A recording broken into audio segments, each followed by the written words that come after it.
Ассалаумағалейкум қазақ елі, отандастар, жерлестер, туыстар, бауырлар. Мен Маржан қыздарыңыз, әдеттегідей Америкадан алдарыңызға шығып тұрмын. Бүгінде қозғағым келіп тұрған мәселе мынау Тоқаевтың кешегі үндеуі сайлау жөнінде. Қазір енді жан жақтағы жаңағы Ресейін болсын, Украин болсын журналистері мынау біздің политолог сымақтардан қазір сұхбат алып жатыр. Бұл сұхбатта бұл кісілер не дейді дейсіздер ғой. Бұл жаңағы Тоқаевтың бұны жылдамдатып жатқанына себеп мынау Назарбаев жаңағы қайтадан билікке келіп қоймасын, Назарбаевтың кіргізіп кеткен адамдары билікке қайта ұмтылмасын деген осындай міне ақтауларды айтып жатыр. Бұмен бұлар жаңағы көрсетіп жатыр, Тоқаев Назарбаевқа қарсы екен. Бұл керісінше, көрдіңіздер ме, бұның бәрін, бұлардың айтқанының бәрін теріс қаратып түсіну керекпіз. Өйткені бұлар қазір әлемге, елге, халыққа көрсеткігелі келіп тұрғандары жаңағы Назарбаев пен Тоқаев екеуі бір-біріне қас екенміз. Қалай адамның күлкісін келтіреді. Біріншіден бұның бәрі өтірік екеніне дәлел. Астананың аты ауысқан жоқ, аэропорттардың аты ауысқан жоқ, көшелерден Назарбаевтың аты алынған жоқ. Одан қалды мынау бауыры Болат Назарбаев әлі түрмеге қамалған жоқ. Назарбаевтың өзін айтпаған кезде қызы Дариға Назарбаева тайраңдап келіп кетіп жүр.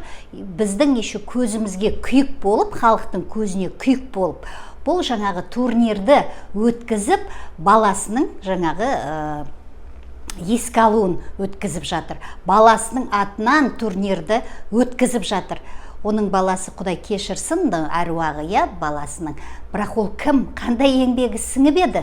Тіпті соның атынан турнир атап, соның атынан сол жаңағы сый құрметтерді беруге.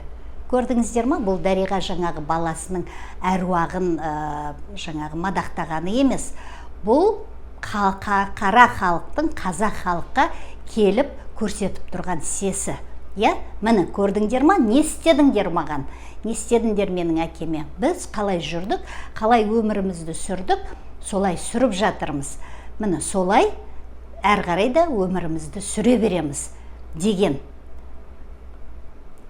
несі, іс-қимылы көрсетіп тұрғаны. Қай бетімен дейміз ғой, оларда бет жоқ. Маған да жазып жатыр, бұлардың бетін тілсең де қан шықпайды деп. Қаны да шықпайды, бұлардың жаны да шықпайды. Енді мынау біздің сатқын политологтар соны енді мынау Тоқаев әлі біреуінде солардың қамамаған Тоқаевты Назарбаевқа қарсымыз деп көрсетпекші. Сол Назарбаевтар қайтадан билікке келіп қалмас үшін бұл осындай жедел жаңағы сайлауды өткізейін деп жатыр. Ал бәр сол Назарбаевтың ізімен, Путиннің ізімен келе жатқанын біреуі де айтпайды. Мені Путин де сөйтіп еді, Назарбаев та сөйтіп еді, мені Тоқаев та өстіп жатыр демейді. Біздің ата заңымызды әптен шимай дәптерге айналдырды. Оны да политологтар айғалап айтпайды. Бірақ оны айтпай қойсын, оны халық та біліп отыр, әлем де біліп отыр. Сол үшін халқын бірігіңдер, бірігу керек. Мынау сатқындардың бәрін Тоқаевмен қосып тоңқайту керек. Биылдан сол қалмау керек. Мынау келе жатқан X күнін жіберіп алмайық. Сол X күні өтіп кетпесін. Кешегі қаңтарда қырылған жастарымыздың қаны зая кетпесін. Сол құрбан болған жастарымыздың атынан ойланыңыздар, сіздерден сұранам. Ояныңыздар, ойланыңыздар, қорықпаңыздар. Егер қорқып жатсаңыздар, жалған аккаунттар ашып, осының бәрін желіге сала беріңіздер, тарқата беріңіздер. Жалған аккаунт ашу оп-оңай. Оны жас балдардан сұрасаңыздар, үйретіп береді. Біздің хакерлар, Қазақстан хакерлары өте мықты.